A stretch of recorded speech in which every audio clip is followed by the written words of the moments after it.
Remember when Bernard Matthews turkey was the king of British Christmas? When that distinctive Norfolk accent promising bootiful birds made Sunday roasts special and festive dinners memorable? For over half a century, Bernard Matthews built a £500 million food empire from a handful of turkey eggs, transforming British eating habits and making his name synonymous with quality poultry. But this remarkable success story ends in the most devastating way possible, with the family business destroyed, thousands of redundancies, and a once proud British brand sold off to corporate owners who never truly understood what made it special. The company that fed Britain for generations was broken apart by mismanagement, changing tastes, and a series of disasters that turned bootiful into a national joke. The humble beginning. In 1950, a 21-year-old farmer's son named Bernard Matthews had £2,000, a dream, and absolutely no idea he was about to revolutionise British Christmas dinners. Working from a rented farm in Great Witchingham, Norfolk, Bernard spotted an opportunity that everyone else had missed: turkey farming. Back then, turkey was a luxury reserved for the wealthy. Most British families had never tasted it, sticking to chicken, beef, or pork for their Sunday roasts. Turkey was expensive, difficult to source, and considered far too posh for ordinary households. Christmas dinner meant a chicken if you were lucky, or perhaps a joint of beef if you could afford it. But Bernard Matthews saw something different. He'd noticed that American soldiers stationed in Britain during the war had introduced a taste for turkey, and he believed British families would embrace it if they could afford it. The problem was supply. Nobody was farming turkeys on any meaningful scale. With his £2,000, Bernard bought 20 turkey eggs and a second-hand incubator. It wasn't much, but it was enough to start what would become one of Britain's most recognisable food brands. Those first 20 eggs hatched successfully, and Bernard discovered he had a natural talent for turkey farming. The early years were tough. Bernard worked every hour of daylight, learning through trial and error how to raise healthy birds, when to breed them, and how to bring them to market. He slept in a caravan on the farm, reinvesting every penny back into buying more birds and better equipment. But Bernard had something his competitors lacked: vision. While other farmers saw turkey as a niche product for special occasions, he envisioned a future where every British family could afford turkey for their Sunday roast. He wasn't just farming birds, he was building an empire.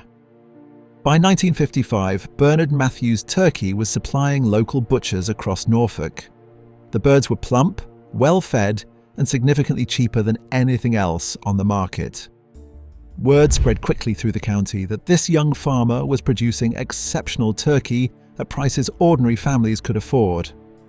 The breakthrough came when Bernard realised he needed to control every aspect of production. Instead of selling live birds to butchers who would process them inconsistently, he invested in his own processing facilities. This allowed him to guarantee quality, reduce costs, and build the Bernard Matthews brand. By 1960, the company was processing thousands of birds annually and supplying supermarkets across East Anglia. Bernard had proven that turkey farming could be profitable, scalable, and sustainable. But he was just getting started. The innovation revolution. The 1960s marked Bernard Matthews's transformation from successful farmer to food industry pioneer. While most competitors stuck to traditional methods, Bernard embraced innovation, believing the future belonged to those willing to change. His first major move was vertical integration. Bernard didn't just want to farm turkeys, he wanted control over the entire process, from breeding to packaging. He built his own feed mills to ensure consistent quality and invested in modern processing plants capable of handling thousands of birds each day. But the real innovation was in product development. Bernard recognized that British housewives wanted convenience without sacrificing quality. In 1967, he launched the Bernard Matthews turkey roll, pre-cooked, sliced turkey that could be served cold or heated quickly. It was revolutionary. Suddenly, turkey wasn't just for Christmas or special occasions. Families could enjoy it for sandwiches, quick dinners, or weekend lunches. The turkey roll became an instant hit, flying off supermarket shelves faster than Bernard could produce it. The success of the turkey roll led to an explosion of new products. Turkey burgers, turkey sausages, turkey steaks. Bernard Matthews was transforming turkey from a luxury item into an everyday protein that competed directly with chicken, beef, and pork. The company's growth was phenomenal. By 1970, Bernard Matthews was processing over 100,000 turkeys annually and employing hundreds of people across Norfolk. The distinctive yellow and red branding became a familiar sight in supermarkets nationwide, and the Bernard Matthews name was synonymous with quality, convenience, and value. Bernard himself became a local celebrity. His success story, from £2,000 and 20 eggs to a multi-million-pound business, captured the public imagination. Here was proof that with hard work, innovation, and determination, anyone could build something extraordinary. But Bernard's greatest innovation was yet to come, and it would make him one of the most recognizable faces in British advertising. The bootiful phenomenon. In 1980, Bernard Matthews made a decision that would transform him from successful businessman into national icon. Instead of hiring expensive advertising agencies and celebrity endorsers, he decided to front his own television commercials. It was a gamble that paid off spectacularly. The first Bernard Matthews television advert was simple, authentic, and utterly compelling. Bernard, in his distinctive Norfolk accent, looked directly into the camera and declared his turkey products bootiful. That single word, delivered with genuine pride and unmistakable regional charm, became one of the most memorable advertising slogans in British history. Bootiful wasn't just marketing, it was Bernard's authentic voice, his genuine belief in his products, and his Norfolk roots all rolled into one unforgettable word. The adverts were low budget, unpretentious, and completely different from the slick corporate campaigns dominating television at the time. The public loved it. Bernard's honest, down-to-earth approach resonated with British consumers who were tired of being sold to by faceless corporations.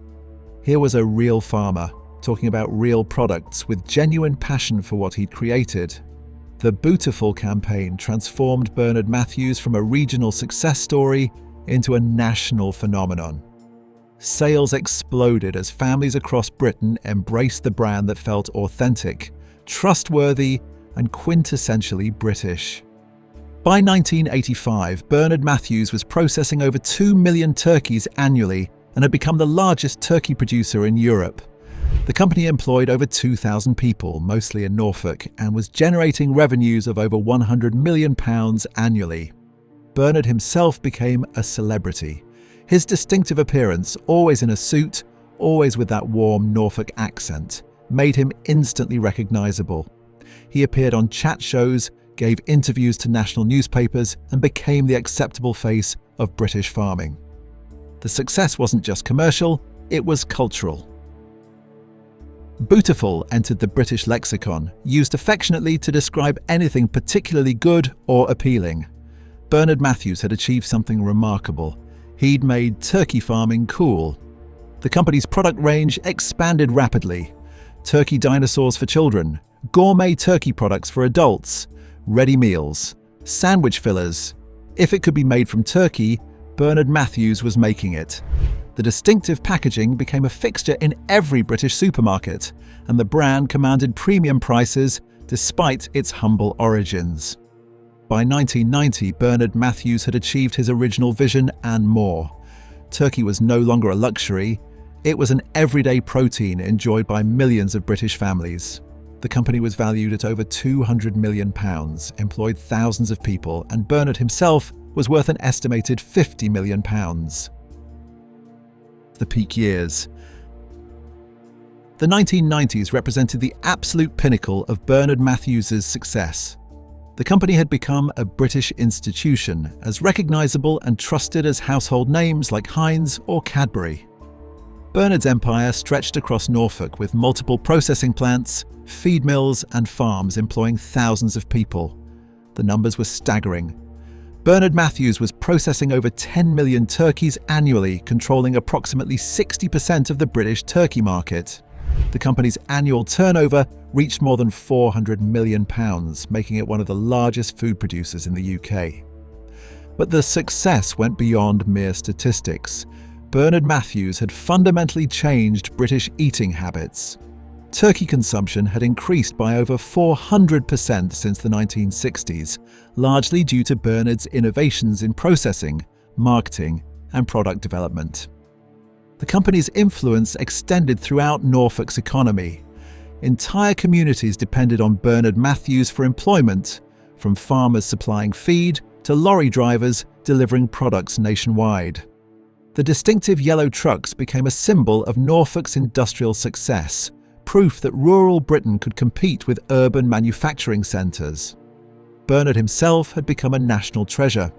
His appearances on television were eagerly anticipated, his Norfolk accent and genuine enthusiasm making him one of Britain's most beloved businessmen. He was awarded an OBE in 1991 for services to agriculture, recognition of his contribution to British farming and food production. The product innovation continued throughout the decade. Bernard Matthews launched premium ranges targeting health-conscious consumers, organic options for the growing environmental market, and convenience products for busy families. The company seemed capable of adapting to any trend or consumer demand. International expansion began in earnest during this period. Bernard Matthews products appeared in European supermarkets, and the company established processing facilities in Hungary and other Eastern European countries. The Bootiful brand was going global. By 1999, Bernard Matthews employed thousands of people and was valued at over £300 million. The company had survived economic recessions, changing consumer tastes and increased competition while maintaining its position as Britain's dominant turkey producer. Bernard, now in his 70s, remained actively involved in the business he'd built from nothing. He continued to appear in advertisements, visit farms and processing plants, and maintain the personal touch that had made his company so successful. Everything seemed perfect. The Bernard Matthews empire appeared unshakable, built on solid foundations of quality products, loyal customers, and a beloved brand. But beneath the surface, problems were beginning to emerge that would ultimately destroy everything Bernard had created. The beginning of the end. Now settle in, because what comes next will show you how quickly a British success story can turn into a nightmare. The first cracks in the Bernard Matthews empire appeared in the early 2000s, though few recognised them as warning signs at the time. Consumer tastes were shifting towards healthier options, organic products, and premium brands. The processed turkey products that had made Bernard's fortune were increasingly seen as old-fashioned and unhealthy. Younger consumers, in particular, were turning away from traditional brands like Bernard Matthews in favour of fresh, organic, and artisanal alternatives. The bootiful advertising that had once seemed charming now appeared dated and unsophisticated to a generation raised on slick marketing campaigns. But the real problems were internal. As Bernard aged, control of the company gradually shifted to professional managers who lacked his instinctive understanding of the market and his personal connection to the brand. Cost-cutting became the priority, with quality and innovation taking second place to short-term profits. The company's response to changing consumer preferences was slow and inadequate. While competitors launched organic ranges, premium products, and health-focused alternatives, Bernard Matthews continued to rely on the same processed products that had made them successful in the 1980s. In 2007, disaster struck. An outbreak of avian flu was discovered at Bernard Matthews's Holton plant in Suffolk, leading to the culling of 160,000 birds and a temporary ban on the movement of poultry products. The outbreak made national headlines and seriously damaged the company's reputation for quality and safety. The avian flu crisis couldn't have come at a worse time. Consumer confidence in processed meat products was already declining following various food scares, and the Bernard Matthews outbreak reinforced negative perceptions about industrial farming methods. Sales began to decline significantly. Supermarkets reduced their orders, and consumers switched to alternative brands or fresh turkey from local butchers. The company's market share, which had remained stable for decades, started to erode rapidly. Bernard himself, now in his 80s, struggled to adapt to the changing market. The personal touch that had made him so successful in earlier decades seemed out of place in an era of corporate communications and social media marketing. In 2010, Bernard Matthews died at the age of 80, leaving behind a company that was already struggling to maintain its relevance in a rapidly changing market. His death marked the end of an era, but it also removed the last connection between the brand and its authentic origins. The corporate takeover. Following Bernard's death, the company faced an uncertain future. The Matthews family retained control, but they lacked Bernard's vision, charisma, and deep understanding of the food industry. Professional managers were brought in to run day-to-day operations, but they struggled to recapture the magic that had made the brand so successful. In 2013, the inevitable happened. Facing mounting debts and declining sales, the Matthews family sold the company to Boparan Holdings, the food empire owned by Ranjit Singh Boparan, known as the Chicken King for his success in poultry processing. The sale marked the end of family control and the beginning of corporate ownership. Boparan promised to invest in the brand, modernize production facilities, and return Bernard Matthews to profitability. The rhetoric was familiar: new ownership, fresh investment, bright future. But the reality was different. Under corporate ownership, Bernard Matthews became just another brand in a vast portfolio of food companies. The personal connection, the Norfolk identity, and the authentic charm that had made the brand special were gradually eroded. Cost-cutting became aggressive. Production was consolidated into fewer facilities, leading to job losses across Norfolk. The company's workforce was significantly reduced.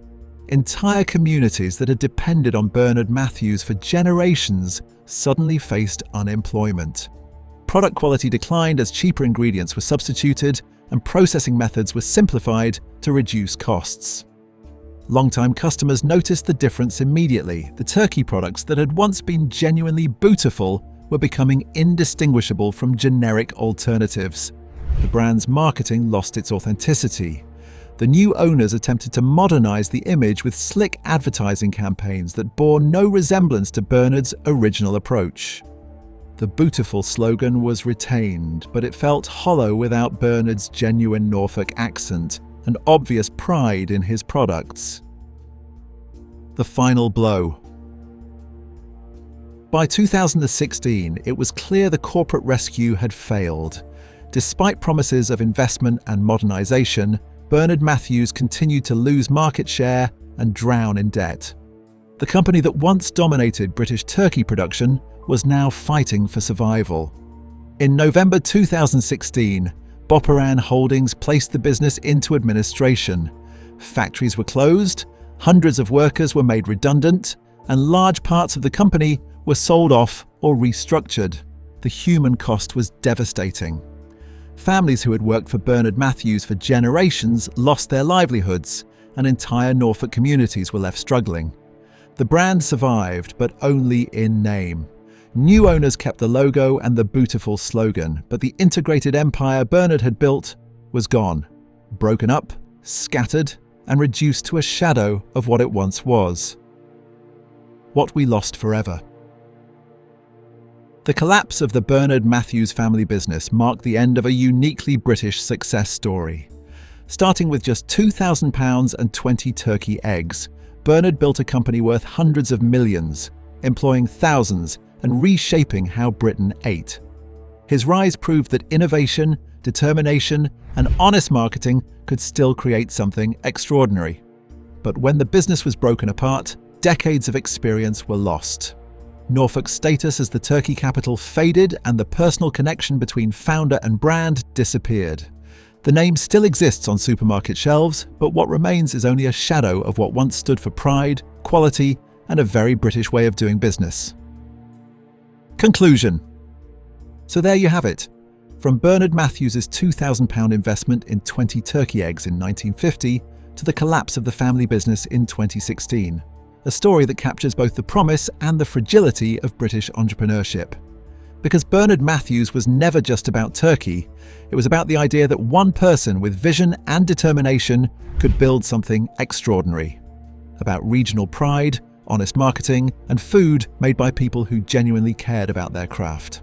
That world is largely gone now, undone by changing tastes, corporate mismanagement, and the pressure to chase short-term profits over long-term quality. The Bootiful brand still exists, but only as a shadow of what was once a truly special British success story. So next time you see Bernard Matthews in the supermarket, remember what it used to represent. The Norfolk farmer who changed British eating habits, the adverts everyone could quote, and the thousands of workers who took pride in feeding the nation. Because all we really have left now are memories of a time when British brands stood for more than spreadsheets and slogans.